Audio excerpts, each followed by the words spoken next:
from Space Launch Complex 40. 7, 6, 5, 4, 3, 2, 1. Ignition. Full power. And liftoff of Crew-9. Go SpaceX, go Falcon, go NASA. Liftoff of Crew-9 now soaring to the International Space Station. Stage 1 Alpha. Stage 1, close nominal. Copy, 1 Alpha.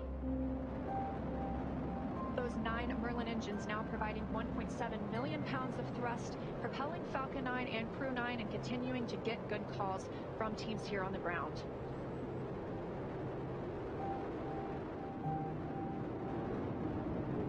Of course, these incredible views mean we are just a little bit past 30 minutes or 30 seconds into our 9th rotational crew mission. Power, telemetry nominal. On board Dragon and Falcon 9 with good callouts from mission control that everything is looking good. With that, stage 1 is throttling down to pass through max Q, which is the period of maximum dynamic pressure on Falcon 9 during ascent. Max Q. Confirmation of max Q. Vehicle is supersonic. And that Falcon 9 is now traveling faster than the speed of sound. Stage 1 throttle up.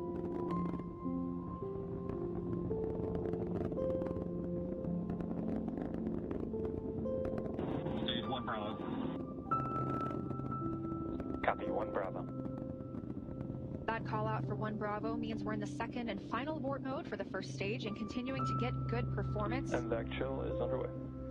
Crew is pulling just over 2 Gs at this point. Next up, we heard the engine chill on the second stage. MVAC engine has begun, and then we will have MECO, or main engine cutoff, where the 9 engines on the first stage will cut off ahead of the first and the second stages, and then will separate from one another. Then that single Merlin vacuum engine on the second stage will ignite and continue to carry Crew-9 to orbit while the first stage begins its journey back to Earth.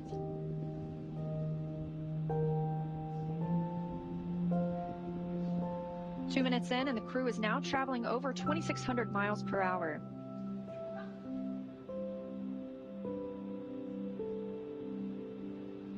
Stage 1 is throttling down. Confirmation there from Mission Control that Stage 1 is throttling down as we prepare for main engine cutoff, followed shortly thereafter by stage separation and second engine start 1. You did hear Mission Control out that we are chilling our... MECO.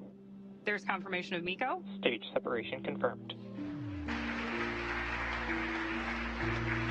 Stage 2 Alpha. MVAC ignition. Copy, 2 Alpha. With that, we have had confirmation of MECO, Stage SEP, and the ignition of our MVAC engine on board Stage 2.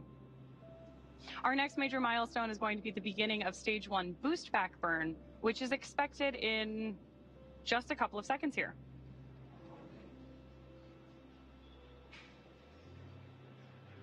Of course, if you are just joining us, you've got views of our first stage on the left-hand side of your screen and of MVAC burning with our Crew-9 astronauts aboard up in space on the right-hand side of your screen. Now we are coming up on 3 minutes and 20 seconds since liftoff today, traveling over 4,000 miles per hour and 76 miles downrange.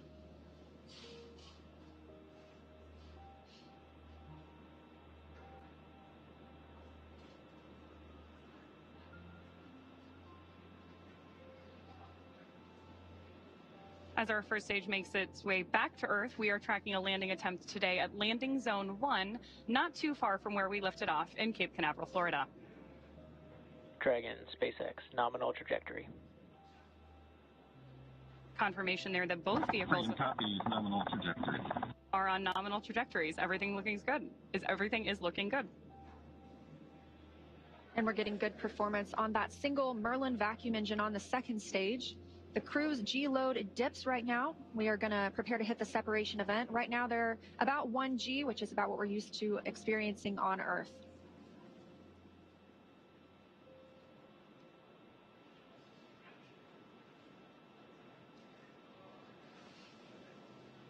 Crew is traveling almost 5,000 miles per hour now and 105 miles in altitude.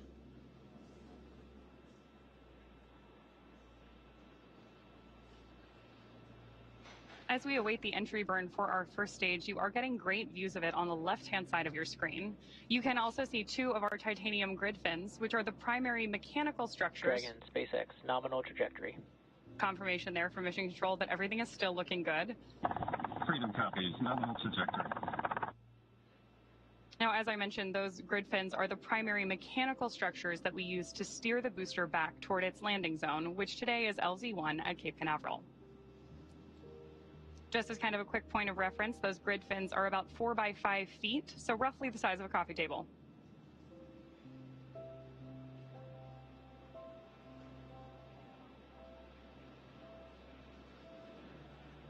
Getting our first tracking shots of the booster on its way back to Earth. Again, we are tracking the first stage on the left-hand side of your screen and MVAC up in space on the right.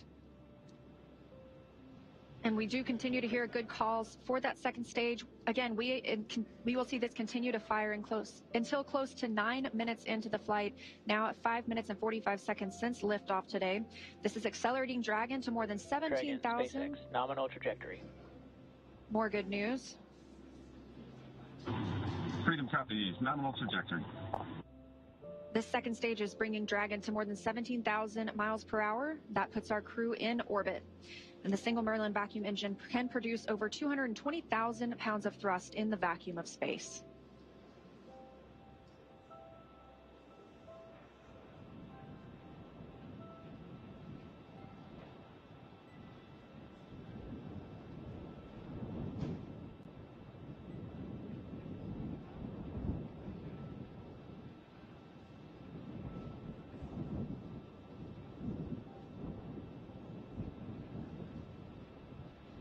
Stage 1 does perform 3 burns on its way back to Earth. The first is the boost back burn, followed shortly thereafter by the entry burn. The entry burn is used by Falcon 9 to slow the vehicle down before it reaches the denser parts of the Earth's atmosphere. Dragon, SpaceX, nominal trajectory. Nominal trajectory is there from Mission Control. Freedom copies, nominal trajectory. That entry burn is, of course, followed by the landing burn, during which time we'll light three of the Merlin engines on board the first stage. And we expect to see that landing burn just about a minute before we expect Dragon to be inserted into orbit. So we have 2 very exciting phases of flight, both for our first stage and our Crew-9 astronauts happening here at the same time.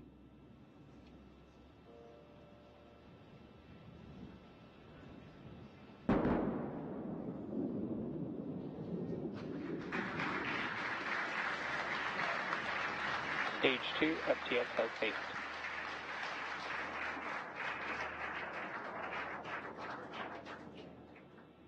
So a great touchdown of stage 1 there just a second ago. And now, of course, we are continuing to follow our Crew-9 astronauts on their way to space. And we continue to get good calls for this second stage, that Merlin vacuum engine continuing to fire and propel our crew, now moving over 12,600 miles per hour and 611 miles downrange. Just over 8 minutes since liftoff today, so we are expecting to see this continue to fire until just about the 9-minute mark, at which point this engine will cut off. And of course, Dragon will coast for a few minutes, still attached to the second stage.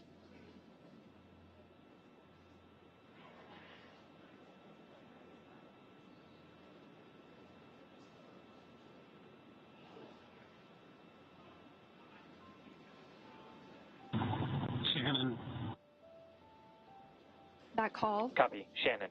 That call is for Shannon, Ireland. That would be the abort zone if we were to abort at this point in the flight. However, we are continuing to hear good calls about Dragon's performance. MVAC shutdown. Confirmation of the Merlin vacuum engine shutting down. Dragon, SpaceX, nominal orbit insertion. Good news there from Freedom Mission, copies, nominal orbital insertion. from Mission Control and our crew that we have had nominal Dragon, orbit insertion. SpaceX, launch escape system disarmed. Freedom copies, LES disarmed. In 9 quick minutes, we now have 2 new crew members on their way to the International Space Station, having taken off from Space Launch Complex 40. The crew now being in a good or expected orbit. We'll continue to coast for these few minutes, and then we get our first views inside the capsule of our 2 crew members, Nick Hague and Aleksandr Gorbunov. They are just continuing to stay in their suits and in their seats during this dynamic portion of the flight. We're going to continue to coast for a few minutes after this second stage engine cutoff. This allows the rates and motion from that long burn to settle out. There are some small reaction thrusters on the upper stage or the upper part of the second stage that can be used to counteract any residual motion. That basically makes sure we're in a stable coast before Dragon separates from Falcon, and that'll happen about 12 minutes into the flight. So about a minute and a half from now, we expect to see Dragon actually separating from the second stage. Again, we did hear the crew has been successfully inserted into a good orbit. And again, this is them now in microgravity, one of them, Aleksandr Gorbunov, for the very first time.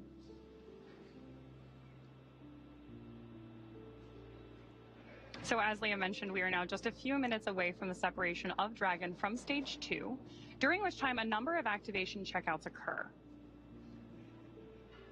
Automatically, first we're going to be checking out 12 of the Draco maneuvering thrusters, all around the service section of the Dragon spacecraft. We're also, of course, going to get ready for that nose cone opening, which will allow Dragon to dock with the International Space Station about 28 hours from now. The nose cone stays closed for the flight uphill to help protect against all of the guidance, navigation, and control sensors and Dragon's docking adapter. It's also covering 4 of our Draco thrusters that will be used for the majority of different phasing burns required as Dragon chases down the space station. We are currently standing by for that separation, which could happen anytime in the next couple of minutes.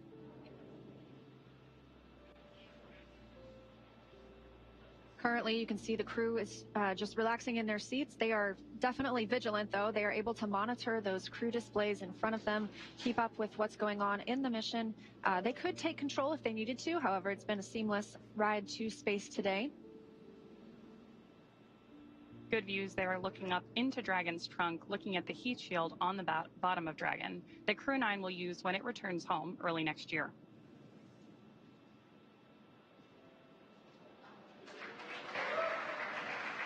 Dragon, SpaceX, Dragon separation confirmed. And Freedom copies, good separation. There you heard from Mission Control. Dragon, Chief Engineer on Countdown 1. Nick, Alex, on behalf of the entire team, we thank you for flying with Falcon 9 today and wish you a great mission. And Freedom, this is Launch Director on Countdown. On behalf of the entire SpaceX Launch and Recovery team, I'd like to extend our congratulations to the entire Crew-9 team. Zena, Stephanie, Nick, Alex, Butch, and Suni. It's an honor to be a part of this mission with all of you. I'd also like to give a shout out to the Falcon 9 Crew-9 combo. The best bundle in the league, baby. Godspeed, Crew-9.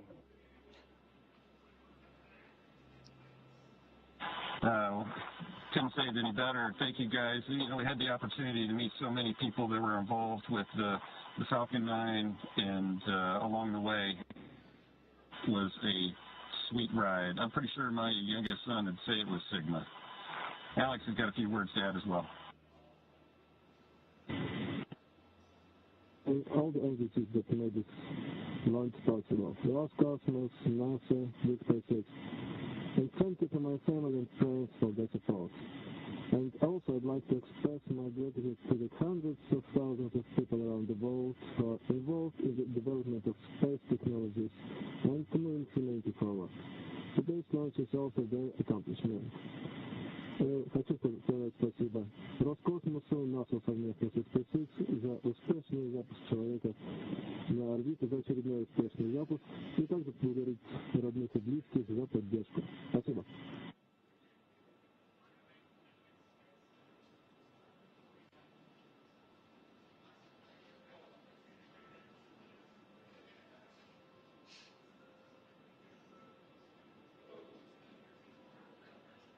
Incredible words from our commander and great views of Dragon up in orbit on your screen right now.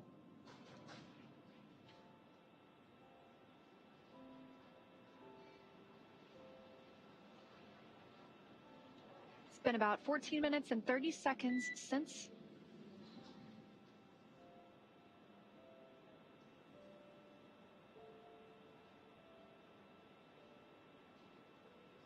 coming up on 15 minutes now since liftoff today. You got a quick look inside the capsule. Dragon SpaceX, we had a nominal dehumidifier activation and service section Draco checkouts. Nose cone deploy is in progress. And Freedom copies all. Thank you. Confirmation there that our nose cone deploy is underway. That means that the 6 hooks that hold the nose cone in place during launch and the ascent portions of flight have begun to retract. That will allow the nose cone to start to swing open and deploy. That will uncover a number of critical systems for the flight up to the space station, including the forward bulkhead thrusters and the docking hatch.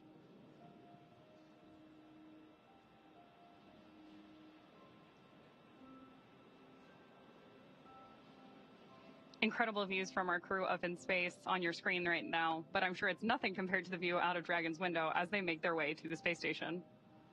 I can only imagine. And that journey to the space station will take about 28 hours, so they won't arrive until tomorrow afternoon. In the meantime, they will have the opportunity to get out of their suits, to get out of their seats as well, and kind of just enjoy the ride. They're going to shift into some off-duty time. That allows them to prepare any food that they would want to. That allows them to maybe even call down to the ground. They will also obviously get some sleep before a really big day tomorrow, monitoring the arrival and docking to the International Space Station. Of course, we're going to cover all of that live. I'm really looking forward to seeing 2 more crew members float into the orbiting laboratory. And if you're just joining us, we did lift off now at 16 minutes and 29 seconds ago. That was right on time at 1:17 p.m. Eastern Time from Space Launch Complex 40 down at the Cape Canaveral Space Force Station in Florida. We have 2 members on board Dragon today. That's NASA astronaut Nick Hague, who's serving as the commander, and Roscosmos cosmonaut Aleksandr Gorbunov, who's making his very first flight to space. Once they arrive at the International Space Station tomorrow afternoon, they will be joining 9 other crew members on orbit. They'll be up there for about a week. A week is probably the best guess, until the Crew-9 team, it is time for that crew to come home. Of course, they launched about 7 months ago at this point,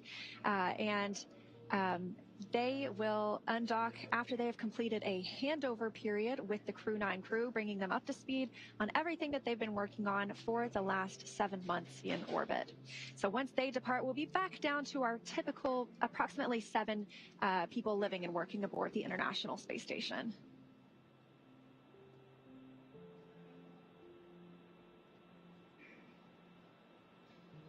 We are getting really spectacular views from up in space today.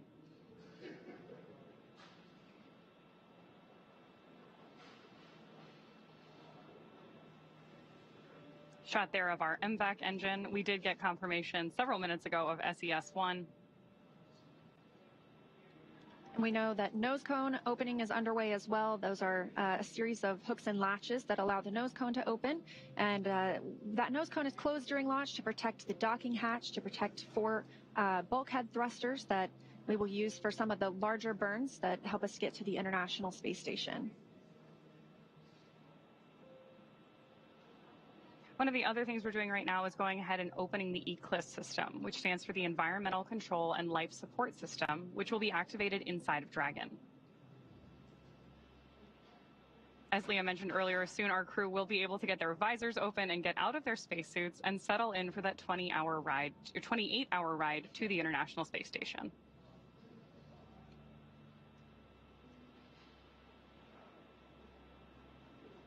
Good views there of the opening of Dragon's nose cone on the left-hand side of your screen.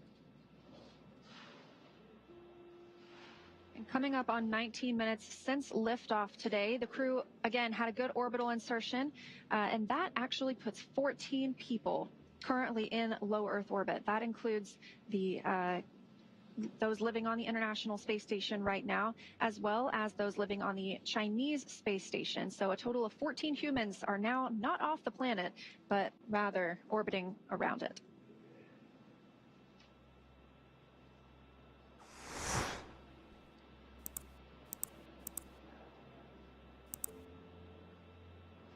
More good views from our Dragon nose cone on the left-hand side of your screen, as it very gradually swings open. Obviously, in space, everything we do has an equal and opposite reaction, so slow and steady really wins the race here.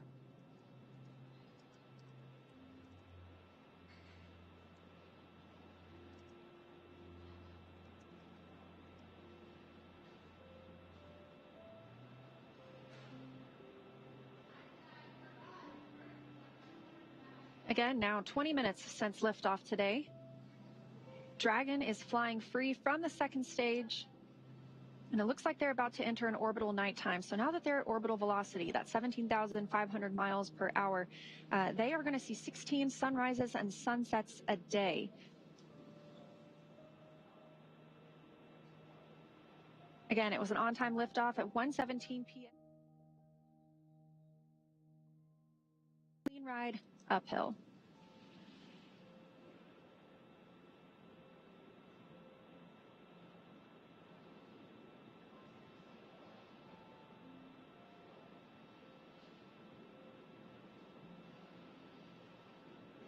We've had some good communication from Mission Control up to our Crew-9 astronauts already today. One of the things you may hear every time we communicate with the crew is a slight beep beforehand. That's called a Quindar tone, and actually dates all the way back to the early days of human spaceflight, and is effectively a radio signal indicating that we're communicating between the crew in orbit and our Mission Control team on the ground.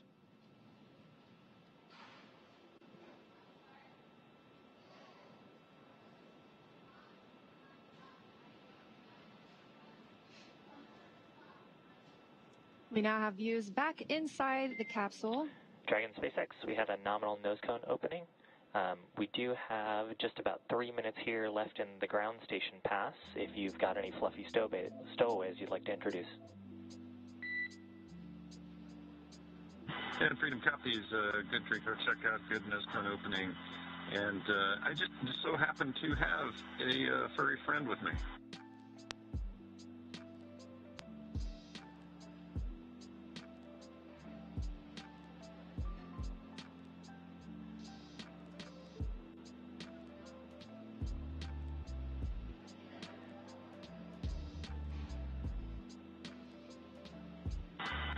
Yeah, SpaceX Freedom. So yeah, I've got a little Falcon here. I love the package of Falcon 9 Crew-9.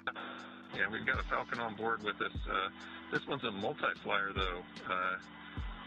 Was on my first flight with Alexei and I, and with Alexei and I and Christina, and now me and Alex.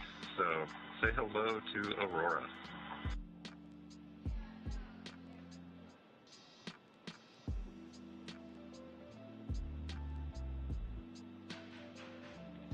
And we see your Dragon. Actually, a good view right now because we're looking at the display cam.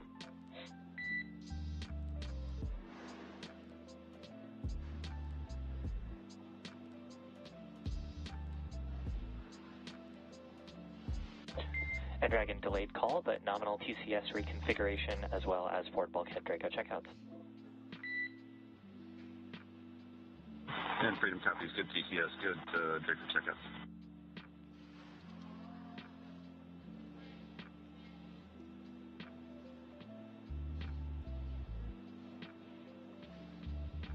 Spectacular views of our Crew-9 astronauts and zero-G indicator up in orbit. Human spaceflight has come so far in the last 5 years with Dragon. Since Demo 2 in May of 2020, SpaceX's Dragon fleet has launched a total of 54 crew members to space. 34 on behalf of NASA and their partners, and 20 commercial astronauts, including the first 2 all-civilian missions to space and the first 3 all-private passenger missions to the International Space Station. In addition to flying people, excuse me, SpaceX's Dragon spacecraft also enables researchers the opportunity to fly critical science to orbit. And that's just like what we saw with the 3 investigations that NASA's Human Research Program flew on Polaris Dawn. So far, SpaceX and Dragon have carried over 1,000 research experiments to and from low Earth orbit, both to the International Space Station and on our free flyer missions as well. From DNA sequencing to 3D printing, studies enabled by Dragon and the International Space Station test a variety of technologies, systems, and materials that will be needed for future long-duration exploration missions. Every mission yields critical research and learnings that help make life both on Earth and in space better.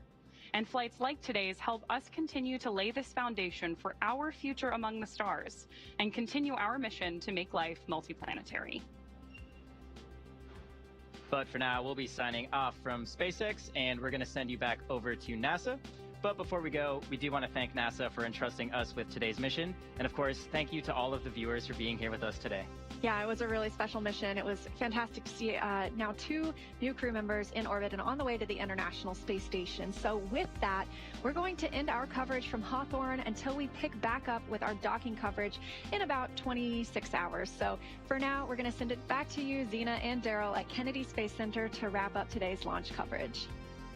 Thank you very much, Leah and Atticus, and welcome back here to the Kennedy Space Center in Florida, where just about 25 minutes ago, we watched Crew-9 lift off from Space Launch Complex 40 for the first time with humans at the Cape Canaveral Space Force Station. NASA astronaut Nick Hague and Roscosmos cosmonaut Aleksandr Gorbunov are now en route to the International Space Station. I'm Daryl Dale, and this is NASA astronaut Zena Cardman, who has been with us for the past 4 hours, documenting Crew-9's path from astronaut crew quarters, suiting up all the way to the rocket, lifting off, and then getting into space today. And I got to watch it with Zena in this role. I get to watch oftentimes as we break, go outside and watch a launch with the astronaut. And in this particular case, Zena, with you being the commander from the beginning and then giving up your seat, you and fellow astronaut Stephanie Wilson, so that those seats could be used by Butch, Wilmore, and Sonny Williams to come back. This has a very close association to you, clearly. What was your reaction there when you were watching them lift off into space? Yeah, Daryl, I think every crewed launch that I have ever watched has really brought me a lot of emotion. This one today was especially unique. I think it was hard not to watch that rocket lift off without thinking, that's my rocket and that's my crew. But I also know that I'm not the only person who can think that. Of course, we have Stephanie Wilson here today, but I mean, there are many, many people who made this mission happen, and there are people on orbit who will be taking this capsule home. And it makes me very proud to know that I am one of many people who can say, that's my crew, that's my rocket. Makes me really proud, makes me feel very connected to this mission that we all get to take part of. Go Crew-9. Well said, Zena. And an emotional moment in time out there watching the rocket lift off. And now the work begins. You will start training for the next mission. You spent 1.5 years training for this one. You're now going to go into space at some point. What does the future hold for you at this point? Yeah, it's a little bit to be determined. We've got a lot of exciting things ahead. I'm looking forward to starting training again at some point. And in the meantime, I can't wait to watch Nick and Aleksandr and the entire Expedition 72 crew really get to work and execute that mission that we all have worked so hard to make possible. Yeah, and Nick and Aleksandr will become part of Expedition 72, as you mentioned, when they arrive on Space Station. NASA's Megan Cruz has joined us now with Jennifer Buckley, the chief scientist for the ISS program, with more about the science that's happening on board for Expedition 72. Megan. Yeah, it's great to have Jen here. And Jen, you know, obviously we saw some changes through the mission, most notably the change from a 4 to a 2-person crew. Did any changes affect the science? Well, the human research is specific to the crew member, so Butch and Suni have their science complement that will stay with them. But other than that, we didn't have to adjust our science plans. Butch and Suni are experienced crew members, so they jumped right in and have been helping us already with science on board, and we were able to keep our plan complement. Oh, that's fantastic. And I know Expedition 72, they're going to be responsible for making a repair on the NICER instrument on the space station. Can you tell us about that instrument, its significance? That's right. So NICER is an X-ray telescope that's mounted outside of the International Space Station, and it takes a look at neutron stars. Neutron stars are born from the cinders of a supernova event. They are the leftover material that then form neutron stars, and they're going to be repairing a light leak that occurred in May of 2023, which gave us some degraded detectors on that instrument. Okay, gotcha. And so that's what we're fixing so that hopefully it works tip-top shape? That's right. So right now with the damage, we still get full data during darkness. However, during sunlight, it degrades the data that we're able to get. And so when they do that repair in December, we'll bring NICER back up to its full capability. Oh, perfect. Okay, well, obviously we as NASA look out into the universe, but also we look back at our own Earth. And for those who don't know, one way that we do that.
you.